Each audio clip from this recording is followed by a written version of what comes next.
Hello there. This is probably one of our smallest tensioners we have. This is a Swage 2-inch turnbuckle with a lag screw. This is a little over an inch long lag screw, 1/4 inch in diameter.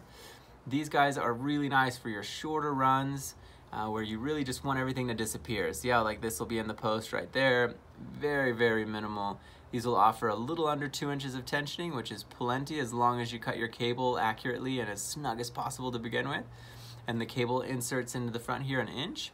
If you have any questions about this or any of our other products, don't hesitate to give us a ring. Just to show you, here is a terminal, Swage terminal for these. You can see just a very clean and simplistic set. Let me show you here. There's our 3-inch and our 4-inch, just to show you, but for comparison's sake there. Again, thank you so much for working with us, and we look forward to hearing from you.